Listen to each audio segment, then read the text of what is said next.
लोकसभा चुनाव को लेकर पक्ष और विपक्ष के बीच आरोप प्रत्यारोप का दौर जारी है। जुबानी जंग के बीच सत्ता पक्ष और विपक्ष के नेता एक दूसरे पर आरोपों की बौछार कर रहे हैं।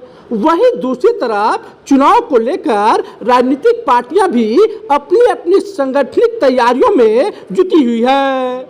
कोडरमा में जहां भाजपा ने एक बार फिर अन्नपूर्णा देवी को अपना प्रत्याशी बनाया है, वहीं दूसरी तरफ इंडी गठबंधन ने कोडरमा सीट से माले नेता विनोद सिंह को अपना प्रत्याशी बनाया है।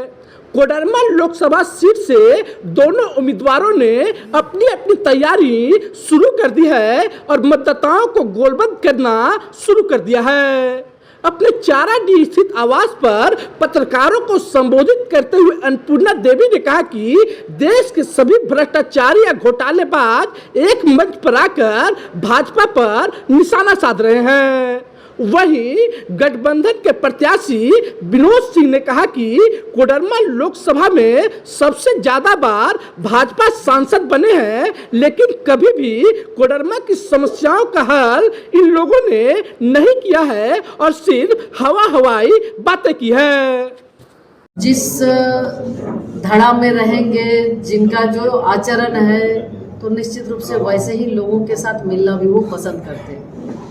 और आज ये पूरे देश की जनता जान रही है कि जिन जिन की चर्चा आपने किया है कि कोई देश के आंदोलन में नहीं, कोई समाज सेवा के कोई आंदोलन में वो सलाखों के पीछे नहीं है। आज कहीं ना कहीं राज्य को लूटने का काम, आज देश को बदनाम करने का काम, आज कट्टर ईमानदार बताने वाले लोग किस तरह से ये पूरा दिख रहा है, लोगों को ये पता चल रहा है कि आज ये कट्टर ईमानदारी की बात करने वाले, आज चाहे वो शराब घोटाला हो या अन्य, किस तरह से पूरे देश को बदनाम करने का काम इन्होंने किया है। नियम कानून को ताका पे रखकर कोई जमीन, सेना के जमीन लूट रहे हैं, कोई पूरे राज्य को बेचने का काम कर रहे हैं। तो इस सब से कोई फर्क नहीं है। निश्चित रूप से देश की जनता को ये पूरा पता है कि ये जो गठबंधन है कैसे कैसे लोगों का, किस किस तरीके से लोगों के द्वारा ये बनाया गया है, और इस गठबंधन को देश की जनता ने नकार दिया है। और ये चूंकि जब चोर मौसेरे भाई की जब अगर हम बात करें तो शायद ये सही साबित होगा कि वैसे ही लोग इकट्ठा हो गए हैं कि जो लूट में इनको लूटने की छूट कैसे मिल सके, तो इसके लिए ये प्रयास कर रहे हैं। लेकिन सबसे जरूरी बात है कि कभी जरूर कोडरमा गिरिडीह का इलाका दशकों पहले उद्योगों था, लेकिन ये सबसे आज कुछ भी अगर स्थितियां चमकी है गांव की स्थितियों की है तो वो प्रवासी मजदूरों में।